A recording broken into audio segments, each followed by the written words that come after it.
शुरुआत करेंगे देश और प्रदेश की सुपरफास्ट 50 के साथ। यूपी के 2 जिलों के दौरे पर पीएम नरेंद्र मोदी। सिद्धार्थनगर में पीएम मोदी ने किया 9 मेडिकल कॉलेज का वर्चुअली शुभारंभ।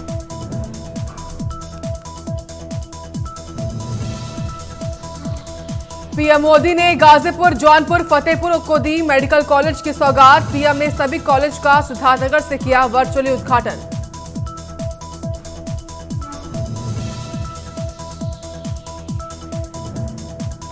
प्रधानमंत्री मोदी ने सिद्धार्थनगर से बटन दबाकर किया 9 मेडिकल कॉलेज का उद्घाटन। इस मौके पर सीएम योगी, केंद्रीय मंत्री साध्वी निरंजन ज्योति और मंत्री जय कुमार जैकी भी मौजूद रहे।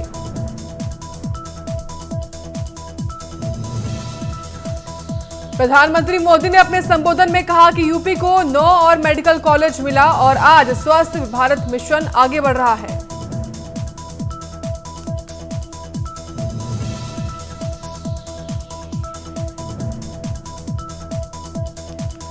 पीएम ने कहा कि आज यूपी पूर्वांचल के लिए उपहार का दिन। पहले स्वास्थ्य क्षेत्र में बुरा हाल था, लेकिन अब नहीं।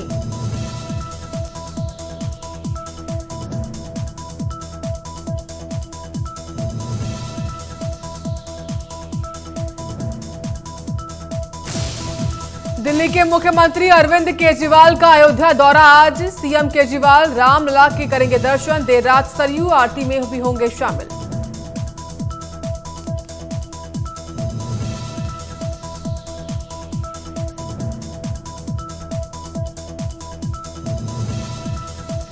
प्रयागराज में आज होगी अखिल भारतीय अखाड़ा परिषद की निर्वाचन बैठक। परिषद के राष्ट्रीय महामंत्री महंत हरिगिरी की अगुवाई में होने वाली बैठक में अखाड़ा परिषद के अध्यक्ष और महामंत्री सहित नई कार्यकारिणी का चयन किया जाएगा।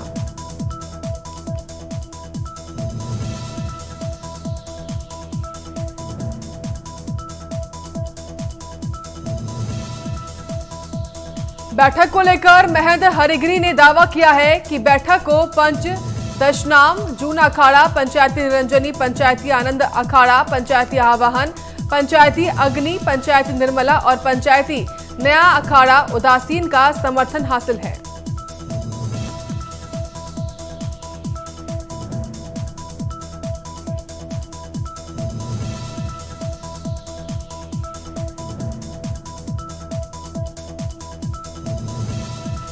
मिर्जापुर आज पहुंचेगी प्रियंका गांधी की प्रतिज्ञा यात्रा। यात्रा को लेकर प्रदेश कांग्रेस सचिव और मिर्जापुर प्रभारी ने बताया कि यात्रा को सफल बनाने की पूरी तैयारियां कर ली गई हैं।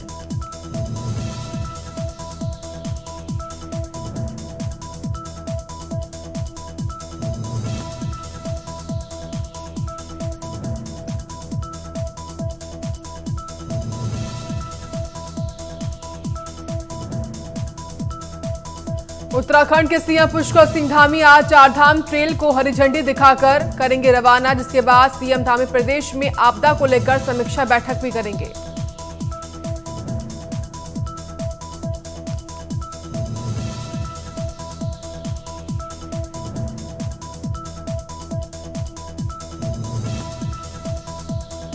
बैठक के बाद सीएम पुष्कर सिंह धामी प्रधानमंत्री द्वारा प्रधानमंत्री आत्मनिर्भर स्वस्थ भारत योजना के वर्चुअली लॉन्चिंग कार्यक्रम में भी प्रतिभाग करेंगे।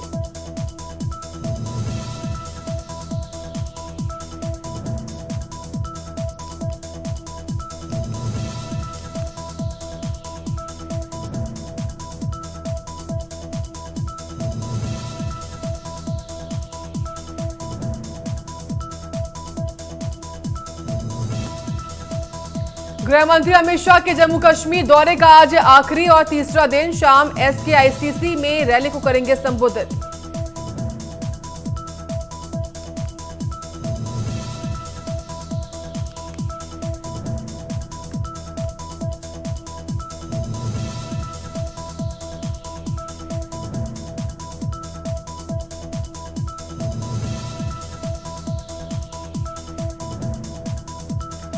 अमित शाह पहले पुलवामा के लेथपोरा में पुष्पांजलि समारोह में शामिल होंगे और जवानों के साथ समय बिताएंगे। शाह शेर कश्मीर इंटरनेशनल कॉन्फ्रेंस सेक्टर में भी मुलाकात करने पहुंचेंगे।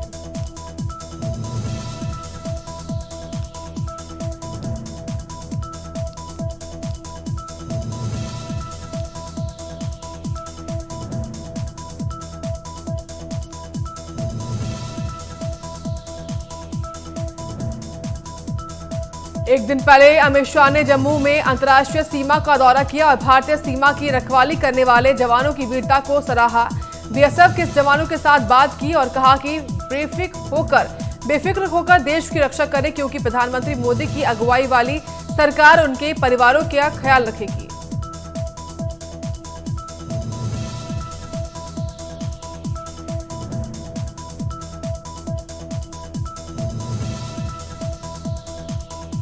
चार दिवसीय कमांडर्स कॉन्फ्रेंस का आज होगा आगाज। बैठक में सेना के लिए तैयार की जाएगी भविष्य की रूपरेखा। बता दें कि ये कॉन्फ्रेंस हर साल अप्रैल और अक्टूबर के महीने में होती है।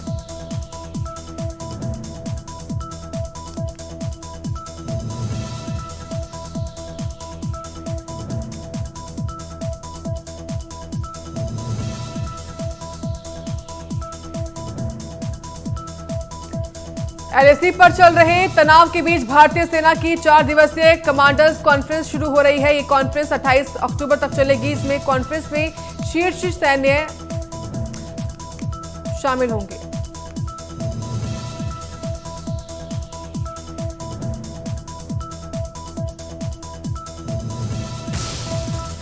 शामली के गड़ी दौलत गांव में आकाशीय बिजली गिरने से एक युवती की मौत हो गई, जिसके बाद परिवार में कोहराम मच गया।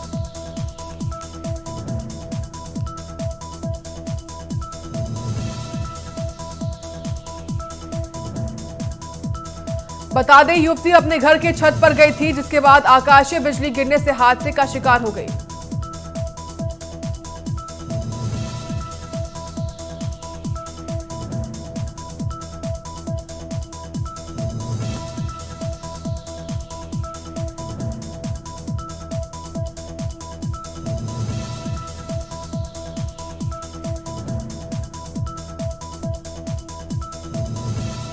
आगरा से एक वीडियो सामने आया है जिसमें एक पुलिसकर्मी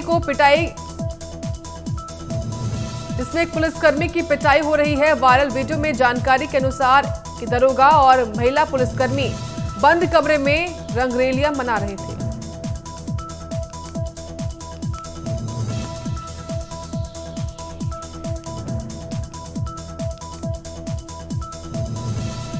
बताया जा रहा है कि लोगों ने दरोगा की जमकर लात घूंसों से पिटाई की, जिसके बाद पुलिसकर्मी को थाने लाया गया। फिलहाल पुलिस मामला दर्ज कर मामले की जांच कर रही है।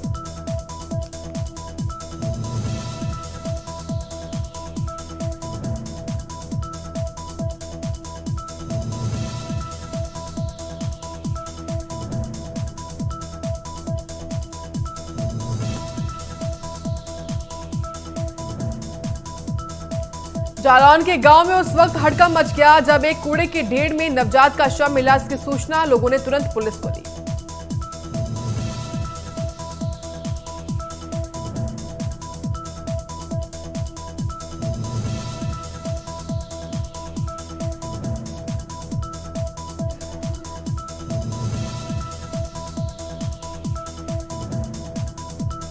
सूचना पर पहुंची पुलिस ने शव कब्जे में लेकर पूरे मामले की जांच पड़ताल करना शुरू कर दिया है। पूरा मामला कोतवाली क्षेत्र के जालौन नगर का बताया जा रहा है।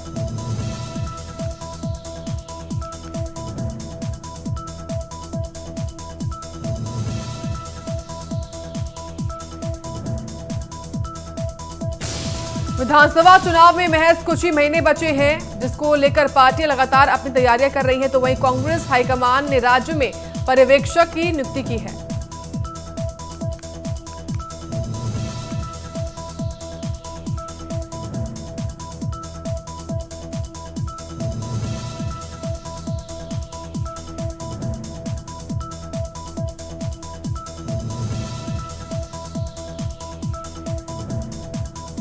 बता दें, कांग्रेस ने जिला स्तर, विधानसभा और लोकसभा स्तर पर पर्यवेक्षक की नियुक्ति की है, जिसमें पार्टी के सीनियर नेताओं की ड्यूटी लगाई गई है।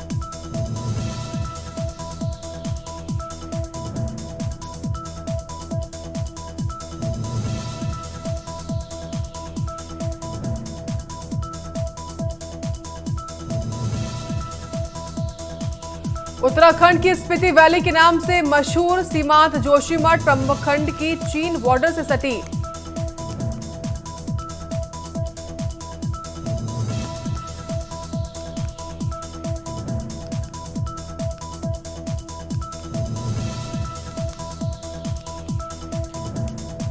जिसके बाद बंद पड़े रास्ते खुलने के बाद लोगों में खुशी का माहौल है।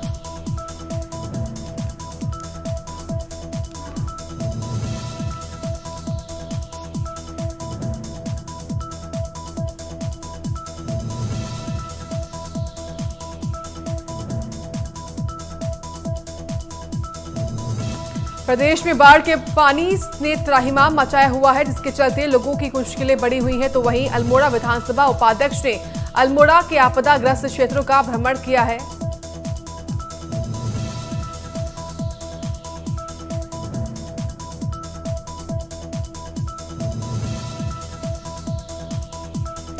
बता दें कि उन्होंने सेराघाट में जयगन नदी के रुख बदलने से आवासीय भवनों को हो रहे खतरों को देखते हुए तत्काल संबंधित विभाग से नदी का प्रवाह बदलने को कहा है।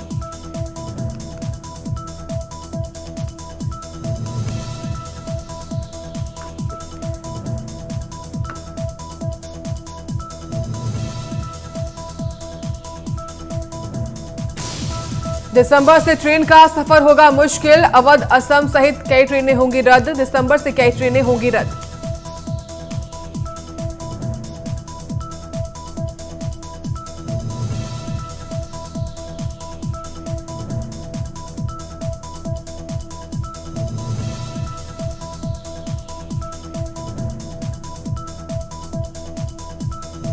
कोहरे के चलते कई ट्रेनें रद्द करेगा रेलवे। आगरा और झांसी का सफर भी होगा मुश्किल।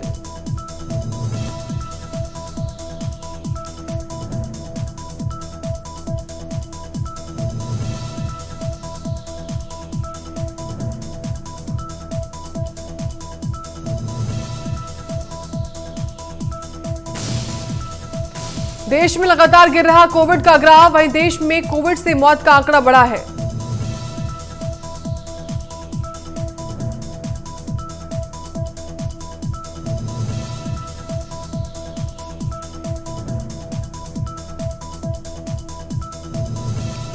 देश में बीते 24 घंटों में कोविड के करीब 16,000 केस दर्ज हुए, तो वहीं 561 की मौत हुई है।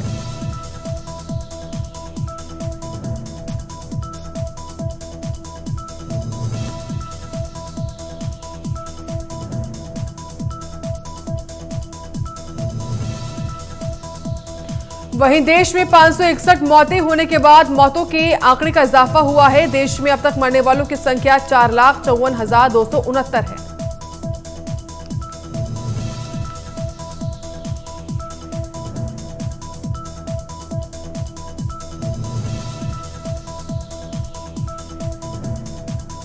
देश में सक्रिय मामलों की कुल संख्या 1,72,500 के पार है, तो वहीं उपचाराधीन मरीजों की संख्या 1,74,000 है।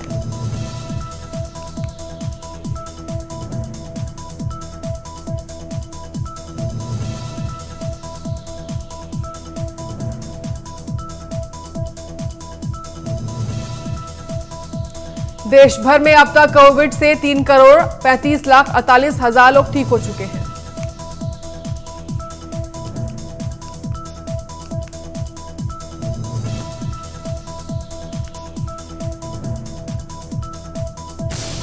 देश में लगातार वैक्सीनेशन तेजी के साथ हो रहा है। बीते दिन कोविड की 76,40,676 डोज दी गई है।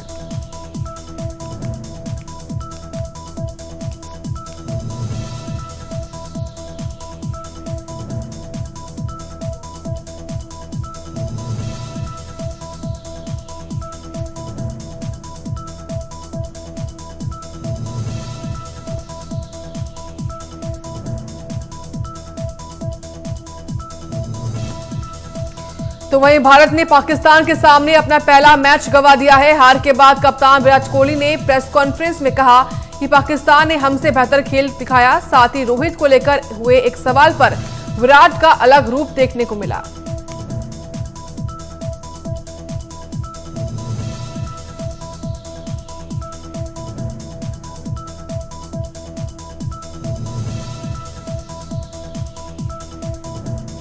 भारत की पाकिस्तान के खिलाफ T20 वर्ल्ड कप में शर्मनाक हार हुई है। वर्ल्ड कप मुकाबलों में ऐसा पहली बार हुआ है जब पाकिस्तान ने भारत को हराया हो।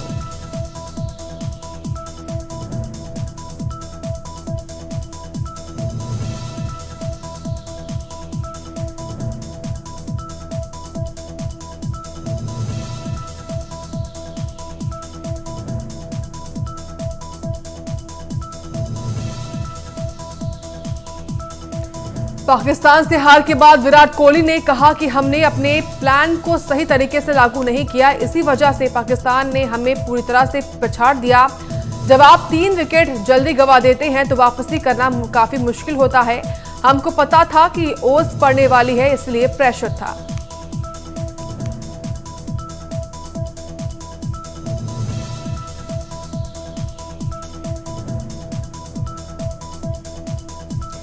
विराट कोहली ने साथ ही कहा कि पाकिस्तान ने हमसे बेहतर खेल दिखाया है। जिस तरह से हालात बदले, हमें 10-20 रन ज्यादा चाहिए थे। कप्तान विराट कोहली ने हालांकि ये भी कहा कि हमारे लिए पैनिक बटन वाला मोड नहीं है, अभी सिर्फ टूर्नामेंट की शुरुआत हुई है, खत्म नहीं हुआ है। आपको बता दें कि भारत ने पाकिस्तान को 152 रनों का लक्ष्य दिया था।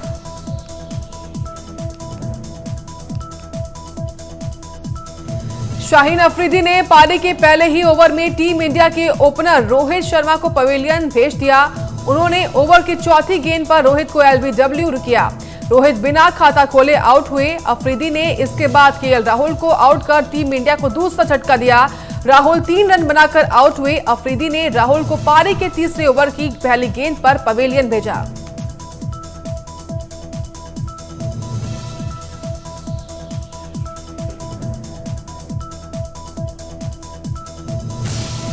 पेट्रोल डीजल के भाव में रिकॉर्ड इजाफा, आज भी महंगा हुआ तेल।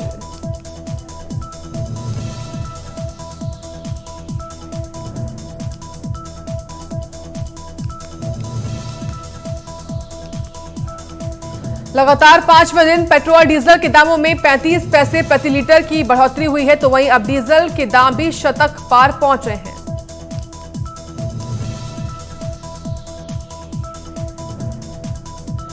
दिल्ली में पेट्रोल 107 रुपए 59 पैसे है, तो वहीं डीजल 96 रुपए 32 पैसे।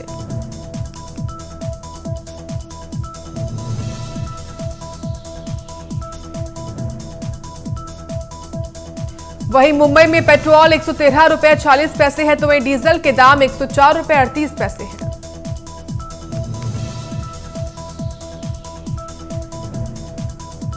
वहीं महाराष्ट्र और छत्तीसगढ़ में पेट्रोल 118 रुपए और डीजल 107 रुपए बिक रहा है।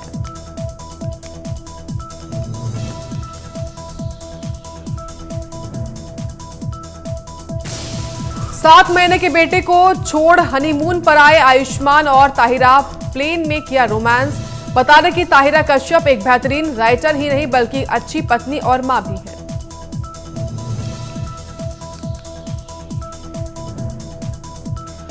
बता दें कि हाल ही में उन्होंने अपनी नई किताब the 7 sense of being a mother के कुछ हिस्से साझा किए हैं। उनके द्वारा शेयर किया गया पाठ उनके हनुमान। ताहिरा ने बताया कि वो अपने 7 महीने के बेटे को घर में छोड़कर हनीमून पर आई हैं।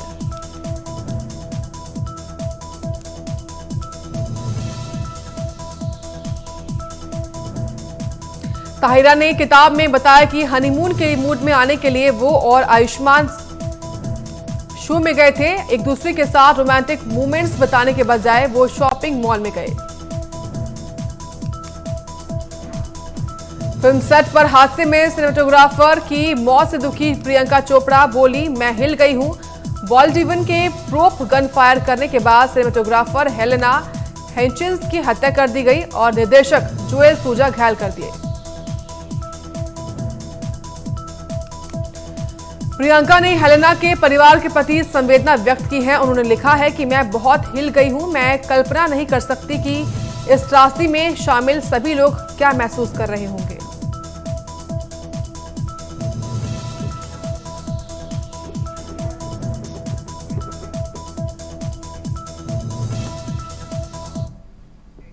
बात अब बड़ी खबर की, जहां पर गृह मंत्री अमित शाह का लखनऊ दौरा है। 29 अक्टूबर को लखनऊ आएंगे गृह मंत्री अमित शाह। लखनऊ से करेंगे मेंबरशिप अभियान की शुरुआत। तो संगठन सरकार